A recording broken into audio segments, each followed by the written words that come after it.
Commander Elias Vance stood at the observation window and watched the stars spin slowly past the glass, his coffee growing cold in his hands as he counted the distant lights, like he did every morning since arriving at this lonely place 3 years ago. Relay Station Omicron 7 was not a glamorous posting, and everyone in the Earth Space Command knew it, which was exactly why they sent officers who had made enemies in high places, or who simply had nowhere else to go. And Elias fit both categories perfectly after the incident on Mars that nobody wanted to talk about anymore. The station floated at the edge of human territory, where their small corner of explored space brushed against the borders of the Valori Concordat. And that border was the only reason the station existed at all, serving as a listening post and emergency relay. Point in case relations with their alien neighbors ever turned sour, the Valori were everything humanity was not, having traveled between stars for over 10,000 years, while humans were still figuring out how to smelt iron. And they looked at humanity the way a professor might look at a child who had wandered into a university lecture by accident. With distant patience and barely hidden contempt, Elias had met a few Valori during his career and found them beautiful in a cold way, with their silver blue skin and eyes that shifted between shades of violet and indigo, tall and graceful and absolutely certain of their superiority in every interaction. Never rude exactly, but never warm either. His crew consisted of only 4 other people, and they had developed the easy rhythm of people who had spent too long in close quarters, knowing when to talk and when to leave each other alone, playing cards on Thursday nights and watching old Earth movies on Sundays, small rituals that kept the loneliness from swallowing them whole. The emergency alarm shattered the quiet of that particular Tuesday morning, and Elias spilled his cold coffee across the console as he rushed to check the sensors, his heart pounding because nothing ever happened out here, and that meant whatever was happening now was probably very bought. A ship had dropped out of faster than light, traveled dangerously close to the station, and the readings made no sense at first until Elias realized he was looking at a catastrophic drive failure, the vessel tumbling through space with its engines dark and its hull venting atmosphere in 3 places. The ship was Valori protocol was extremely clear about situations like this, stating that human personnel should not interfere with Valori vessels under any circumstances without explicit permission from Earth Command, which would take at least 6 hours to obtain given the communication delays. And by then, everyone on that ship would be dead. Elias made his decision in about 3 seconds. His crew launched the rescue shuttle without a single word of protest, because they were the kind of people who ended up at postings like Omicron 7, the kind who followed their conscience instead of the rulebook. And that was probably why their careers had stalled, just like his. They pulled 11 survivors from the wreckage, all of them injured to varying degrees, and Elias supervised the rescue operation personally, hauling unconscious Valori through zero-gravity corridors while his medical officer prepared the station's small infirmary for patients. It was never designed to handle one of the survivors was different from the others, and Elias noticed her immediately, even in the chaos of the rescue. A female Valori who remained conscious despite a nasty wound on her forehead, her violet eyes tracking every movement the humans made with an intensity that felt almost predatory. Her name was Sereth Kinville, and she was a high-ranking cultural attaché traveling to some important diplomatic function that would now have to proceed without her. And she made it very clear within the first hour of regaining full consciousness that she considered this situation to be absolutely unacceptable. She spoke perfect English because of course she did, the Valori having learned every human language within the first decade of contact, and she used that perfect English to demand immediate contact with her government and to express her profound displeasure at being trapped on primitive human station. Elias let her complaints wash over him without response, focusing instead on the practical matters of housing 11 unexpected guests in a station built for 5. converting storage rooms into temporary quarters and rationing their supplies to account for the extra mouths. The Valori rescue ship would take at least 3 weeks to arrive, and Elias received an official reprimand from Earth Command for his unauthorized rescue operation, followed by an unofficial message from his direct superior, telling him he had done the right thing and to keep his head down until this blew over Sareth recovered quickly from her injuries. And once she was mobile, she began treating the station like a research subject, walking through corridors with a recording device and documenting everything she observed with clinical detachment. The primitive human technology and the primitive human behavior and the primitive human customs she watched Elias most of all. And he felt her eyes on him during meals and meetings and quiet moments in the observation lounge. Not with hostility exactly, but with something that felt like a scientist studying an interesting specimen. Under a microscope, he did not try to impress her because he had learned long ago that trying to impress people who had already decided to look down on you was a waste of energy. So instead, he simply lived his life, maintaining the station and caring for his crew, and reading his worn paperback books in the evenings. Reth seemed puzzled by this lack of performance, as if she had expected him to demonstrate human capabilities or argue for human worth. And his complete indifference to her judgment appeared to confuse her more than anything else. 2 weeks into their forced cohabitation, she finally approached him with something other than demands or complaints, sitting down across from him in the galley with her recording device notably absent and asking a simple question. "Why did you save us?" she said, and her voice held genuine curiosity. For the first time since they had met, Elias looked up from his meal and considered the question seriously before answering. "Because you needed help," he said, "and we were here." Sareth stared at him, as if he had spoken in a language she did not understand. And perhaps in a way he had, because the Valori did not think in terms of help freely given. And the concept of rescue without expectation of reward simply did not exist in their 10,000 years of civilization. That was the moment everything began to change, though neither of them knew it yet.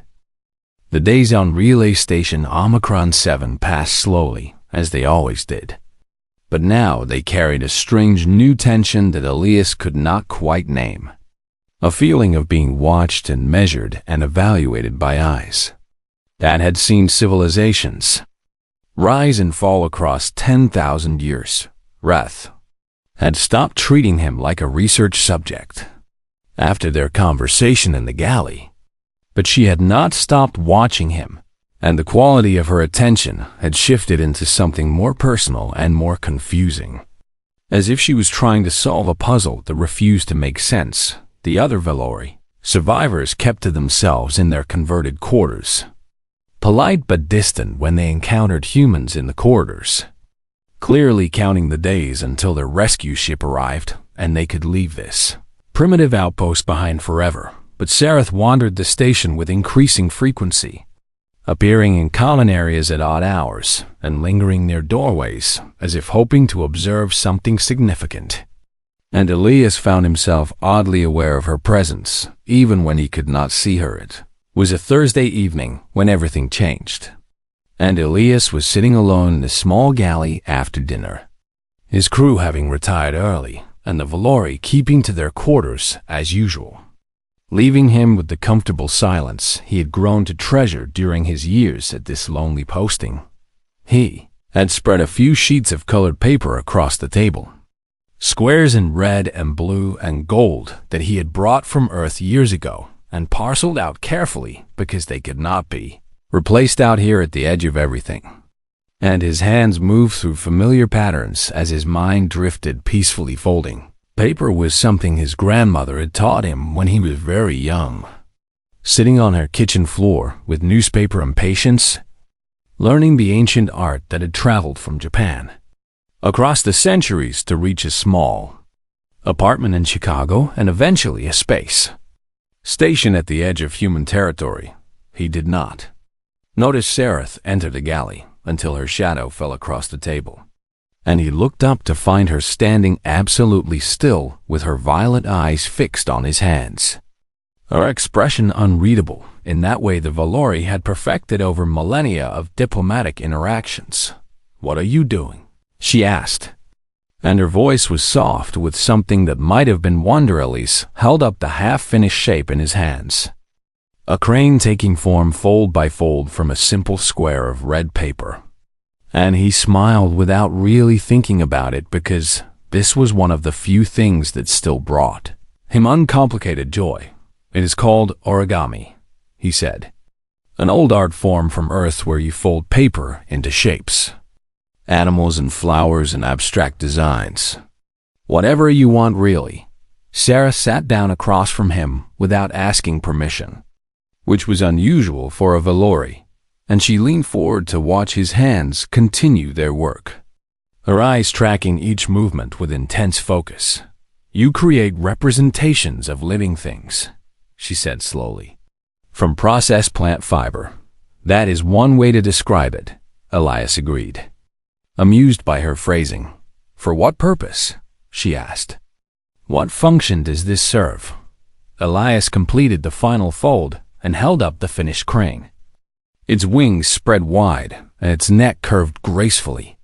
A small perfect thing made from nothing but paper and patience and knowledge passed down through generations. "It does not serve a function," he said. "It is just beautiful, and the act of making it is peaceful. And people have been doing this for over 1,000 years, simply because they enjoy it." Sarah stared at the crane as if it was the strangest object she had ever encountered. And perhaps for her it was, because the Valori did not create art without purpose or make things simply for the joy of making them. "Here," Elias said, holding out the crane. "You can have it." The reaction was immediate and startling. Sarah pulling back as if he had offered her something dangerous, her composure cracking for the first time since he had met her to reveal something that looked almost like fear underneath. "I cannot accept," she said quickly. "The obligation would be too complex. I do not know what you expect in return. The social debt would require careful calculation before I could possibly agree to such a transaction." Elias blinked at her, genuinely confused by the intensity of her response to such a simple gesture. "There is no obligation," he said gently, "and I do not expect anything in return.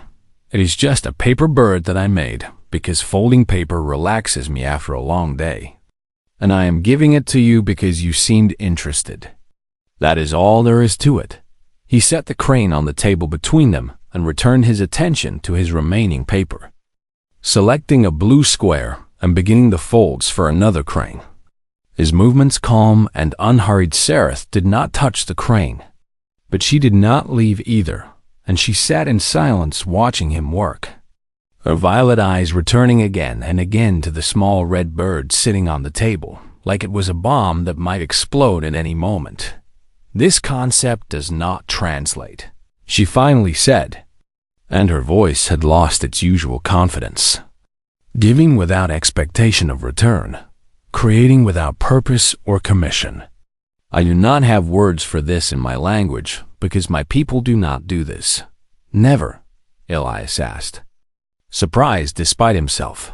"Everything we create serves a function," Sarah explained.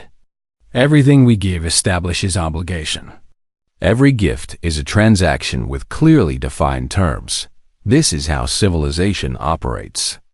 This is how all civilizations must operate to function efficiently."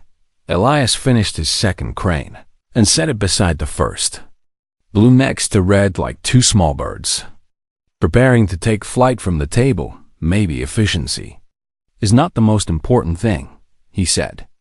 Simplizareth looked at him as if he had said something profound and disturbing rather than obvious. And she stayed in the galley until the station lights dimmed for the night cycle, watching him fold crane after crane. Neither of them speaking, but something shifting between them all the same. When she finally left, she took the red crane with her, handling it with such exaggerated care that Elias almost laughed. as if it was made of spun glass instead of paper, that cost him nothing and took 10 minutes to fold. He did not know it yet. But that small red crane was about to change the relationship between two civilizations forever.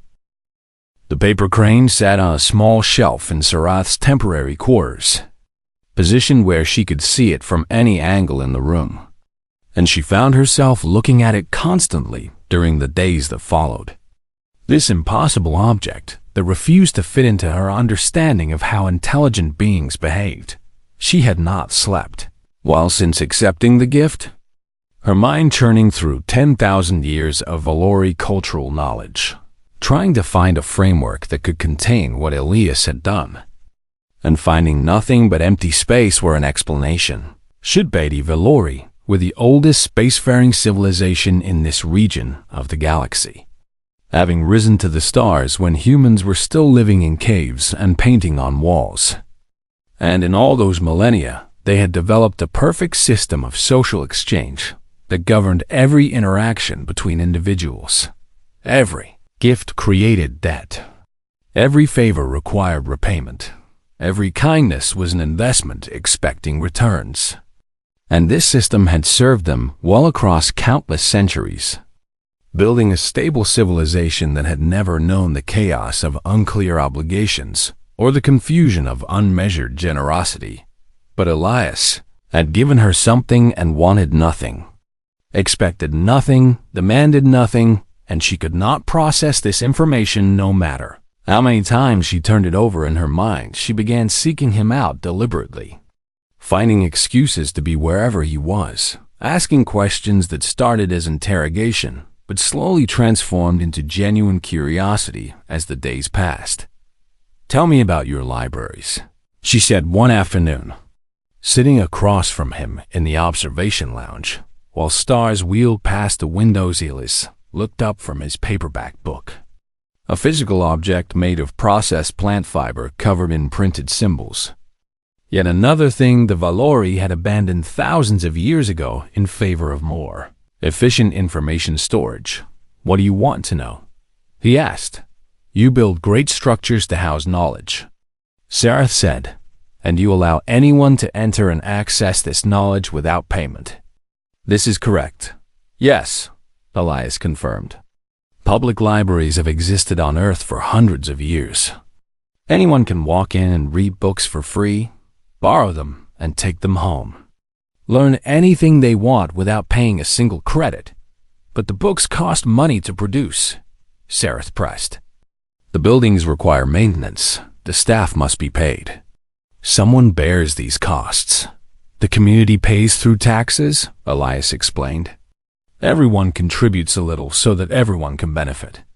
Even people who never use the library still pay for it to exist because we believe access to knowledge should not depend on wealth." Sarath was quiet for a long moment, processing this information through a cultural framework that had no category for collective investment and universal benefit. "This is inefficient," she finally said. But there was no conviction in her voice. "Maybe," Elias agreed. "But a poor child in a small town can walk into a library and learn anything, can read the same books as the richest person on the planet, can become anything they want to become if they are willing to work for it. And I think that is worth some inefficiency." She asked about other things as the days passed, about hospitals that treated patients regardless of ability to pay, about firefighters who rushed into burning buildings to save strangers, about soldiers who threw themselves on grenades to protect people they had never met. Each answer cracked her certainty a little more, revealing a picture of humanity that bore no resemblance to the primitive species she had been taught about in her youth. These strange beings who seemed to operate on principles that should not work, but somehow did. "Why do parents sacrifice for children who cannot repay them?" she asked one evening. "Because they love them," Elias said simply, "and because they hope those children will do the same for their own children someday. Not as payment, but as continuation of something good." "Love," Sarath repeated, tasting the word like it was foreign on her tongue. "Do the Valori not have love?" Elias asked. genuine curiosity in his voice. "We have partnership contracts," Sareth said. "Carefully negotiated arrangements that benefit both parties, with clear terms and defined obligations. But this word, love as you use it, this giving of oneself without guarantee of return, I do not think we have this." She looked out the window at the distant stars, her reflection ghostly against the void. And for the first time since Elias had met her, she looked uncertain in a way that seemed to frighten her. "I am beginning to think," she said slowly, "that we may have lost something important somewhere in our 10,000 years. Or perhaps we never had it to begin with." Elias did not respond because there was nothing to say that would not sound like judgment. And he understood instinctively that Sareth needed to work through this crisis on her own. She spent hours in her quarters studying human history and culture, using the station's limited database, reading about art created for its own sake and music composed simply because someone needed to express something inexpressible, about volunteer organizations and charitable foundations and random acts of kindness between strangers. The other Valori survivors noticed the change in her and whispered among themselves, concerned that prolonged exposure to humans was affecting her judgment. But Sareth ignored them because she was chasing something that felt more important than their comfort on the night before the rescue ship was scheduled to arrive. She found Elias in the galley again, folding paper cranes by the dim light of the night cycle. And she sat down across from him without speaking. "Teach me," she said after a long silence. Gesturing at the paper in his hands, Elias smiled and slid a square of gold paper across the table. And he began to explain the folds slowly and patiently, watching her elegant fingers struggle with the unfamiliar motions, never criticizing when she made mistakes. It took her 7 attempts to produce something that roughly resembled a crane, lumpy and uneven but recognizable. And she held it up with an expression of wonder that made her look younger than Elias had ever seen her. "I made something," she said, and her voice carried a joy that seemed to surprise her. "I made something with no purpose, for no one, expecting nothing, and it felt good. It felt good in a way I cannot explain. That is the point," Elias said gently. "Sometimes the point is just that it feels good to create, to give, to connect with another person without calculating the profit." Sareth looked at her misshapen crane, and then at the perfect ones Elias had made, and then at the red crane she had carried with her from her quarters. And something in her expression shifted like tectonic plates moving beneath the surface of a world. "I think you have broken something in me," she said. "Or perhaps you have fixed something that was broken for a very long time. I cannot tell which. But I know that I cannot go back to who I was before I met you." The rescue ship would arrive tomorrow and take her back to the Valori Concordat, back to a civilization that had no word for unconditional kindness.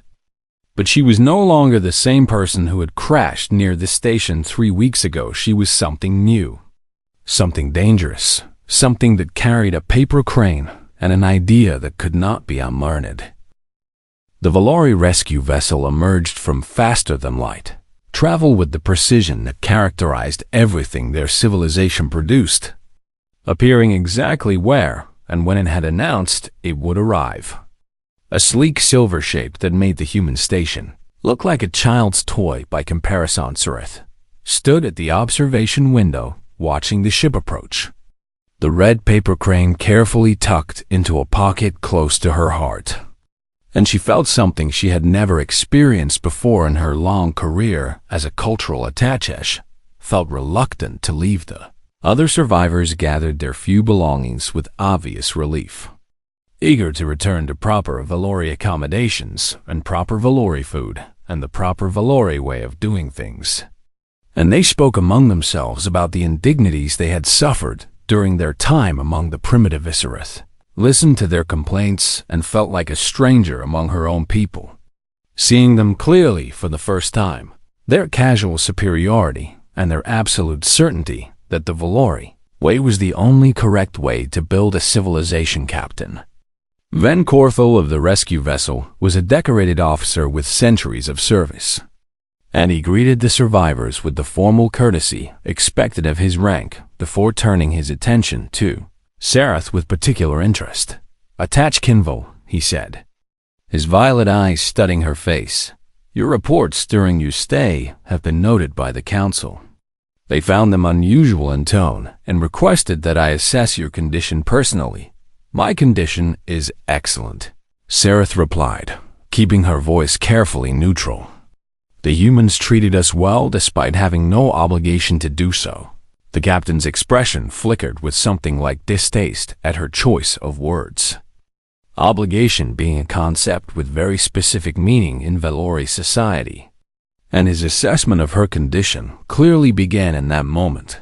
The transfer of survivors proceeded efficiently, as everything Valori proceeded efficiently. And Sarath found Elias in the corridor outside the airlock as she prepared to board the rescue vessel.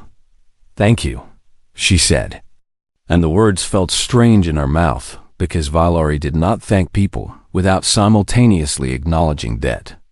But she meant them in the human way, freely and without calculation. Elias smiled at her. That warm expression that humans made so easily, and Valori almost never made at all. And he offered his hand in the human gesture of farewell. "Good luck out there," he said. "I hope you find what you are looking for." Sarath took his hand and felt the warmth of human contact, so different from the formal distance of Valori interaction. And she held on for a moment longer than necessary before releasing him. "I think I already have," she said. "I just need to figure out what to do with it." She boarded the rescue vessel and did not look back, because she knew that if she did, she might not be able to leave. And that would serve nothing. The real work lay ahead in the heart of the Concordat itself. The journey home took several days, and Sarath spent most of it in her quarters writing. Not the official reports expected of her, but something else entirely. A document that grew longer with each passing hour, as she tried to put into words the things she had. Learned Captain Corthel summoned her on the second day, concerned about her isolation and her unusual behavior, and she sat across from him in his pristine office and answered his questions with responses that clearly disturbed him. "You say the humans rescued you without expectation of compensation," he said, his tone suggesting he was documenting evidence of mental contamination. "That is correct, and this human commander gave you a gift with no terms attached." "Yes, and you accepted this gift without negotiating reciprocal obligations." "I did." The captain's expression shifted from concern to something harder, and he made notes on his datapad with deliberate precision. "The Council was right to be worried," he said. "Prolonged exposure to primitive species can cause temporary confusion in even the strongest minds. You will undergo cultural recalibration upon our return to ensure no lasting damage." Sarath said nothing because there was nothing to say that would change his mind, and she returned to her quarters to continue writing, knowing that the real battle would begin when they reached Valori space. Her report to the Council was 300 pages long by the time she finished it, and it contained conclusions that she knew would cause immediate controversy. But she could not write anything other than the truth as she now understood it. She argued that humanity was not a primitive species slowly evolving toward Valori-level civilization as everyone had assumed, but something fundamentally different, a civilization built on principles that the Valori had never considered possible.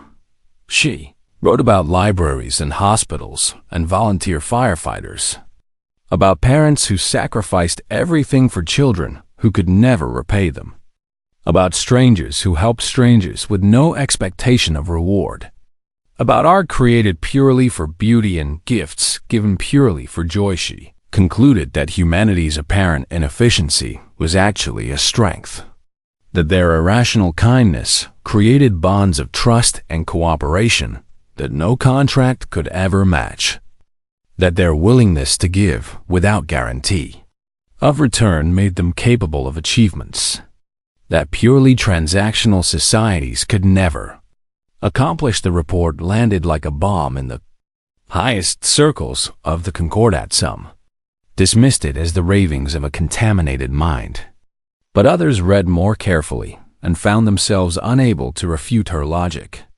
And debates began in council chambers that had not seen genuine disagreement in Centurious. Asarth was indeed summoned for a cultural recalibration, but she refused to participate, citing her right as a senior attached to appeal directly to the High Council, a procedure so rarely invoked that most of her colleagues had forgotten it existed. She stood before the leaders of her civilization with the red paper crane in her hands, this small object that had traveled from a human station at the edge of nowhere to the very heart of Valori power. And she spoke about things that had no words in her language. Some of them laughed at her, and some of them pitied her, but a few of them listened. And in their eyes she saw the same crack forming that had opened in her own mind weeks ago, and a tiny galley on a primitive station. Change would not come quickly, she knew, but change would come. Because ideas are like viruses, and the best ones cannot be contained once they escape into the world. She had brought something back from her time among the humans, something more valuable than any technology or resource, and she intended to spread it as far as she could reach. 2 years had passed since the Valori rescue ship had departed from Relay Station Omicron 7, and Elias had moved on to a new posting, a slightly larger station in a slightly less remote sector, a small reward for his unauthorized rescue that had somehow not destroyed his career after all.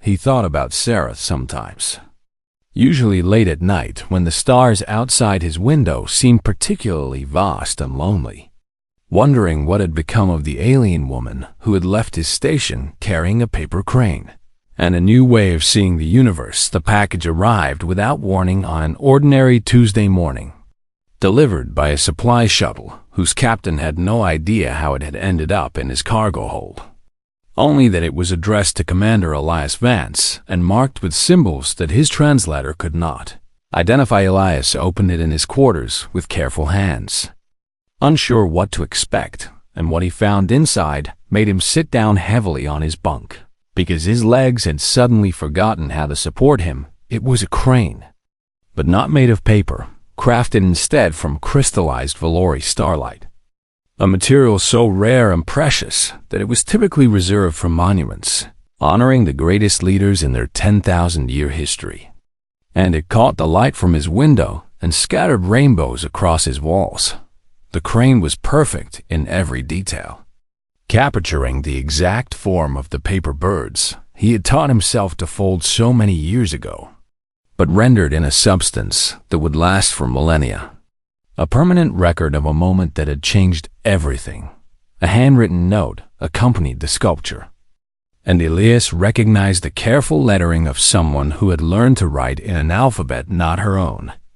Each character formed with deliberate precision. The note read, "Commander Vance, I have spent 847 days trying to understand what you gave me on that station, and I have finally concluded that understanding is not the point. The point is simply that you gave it, freely and without expectation. And that act of giving was itself the gift. I have resigned my position with the Concordat Diplomatic Corps because I could no longer represent a civilization I no longer believed in. And I have spent the months since then traveling to other worlds, meeting other species, collecting their small gifts and their songs and their stories. I have found that humans are not alone in their capacity for irrational kindness, though you seem to have developed it further than most. And everywhere I go, I share what you taught me and watch as the same cracks form in other minds that formed in many a movement has begun within the Concordat, small, still, and fragile as folded paper, but growing every day as more of my people encounter these ideas and find themselves unable to return to who they were before. We are calling it the Crane Doctrine. There is no obligation in this gift I send you. I give it because giving it brings me joy. and I did not know I was capable of joy until I met you in that cramped galley and watched you fold paper into birds for no reason except that it felt good to create something beautiful. The starlight crystal was given to me by the council before I resigned, meant to be shaped into a monument for some political purpose I no longer remember, and I could think of no better use for it than this: a crane to answer your crane. A gift given freely in return for a gift given freely. This is what you taught me. That the circle of giving does not need to close. That kindness does not require repayment. That we can simply give because giving is good and trust that others will give in turn. Not to us necessarily, but to someone somewhere. Continuing the chain forever. I do not know if we will ever meet again because the universe is very large and I have much work to do. But I wanted you to know that your small gift changed me, and through me is changing others, and through them it will change others still. Rippling outward like waves from a stone, dropped in still water. Thank you for teaching me that efficiency is not the point. Thank you for teaching me that connection matters more than calculation. Thank you for giving a cynical old diplomat a paper bird and accidentally starting a revolution with gratitude that requires no repayment. Sereth Kimgalilias read the letter 3 times and then sat in silence for a long while, watching the crystal crane scatter light across his small quarters, thinking about all the things that can grow from tiny seeds planted in unlikely soil. He had given her a paper bird that cost him nothing and took 10 minutes to make, and she had returned something beyond price. Not the crystal sculpture, but the knowledge that his small act of kindness had mattered, had changed things, had started something that was still growing somewhere out there among the stars. He thought about his grandmother teaching him to fold paper on a kitchen floor in Chicago, passing down knowledge that had traveled from Japan across centuries and oceans. And now that same knowledge was traveling between stars, carrying with it ideas about kindness and connection that were older than any civilization. The universe was very large, and very old and full of beings who had forgotten or never learned that giving could be its own reward. But somewhere out there a Valari woman was teaching them, one paper crane at a time, and the students she taught would teach others. And eventually, the whole galaxy might learn what a small boy in Chicago had learned from his grandmother, that we are all connected and kindness costs nothing. And sometimes the most powerful thing you can do is give up a simple gift with no strings attached and trust that it will find its way to where it needs to go. Elias set the crystal crane on his desk beside a photograph of Earth, and he pulled out his worn stack of colored paper and began to fold, his hands moving through patterns as old as memory, creating small perfect birds that he would give away to whoever seemed to need them. Outside his window, the stars burned on, ancient and patient, waiting for this strange young species called humanity to finish teaching the galaxy how to love. And somewhere very far away, Sareth Kinville smiled as she taught another stranger to fold paper, passing on a gift that had been given to her freely, starting another ripple that would travel outward forever into the endless beautiful dark.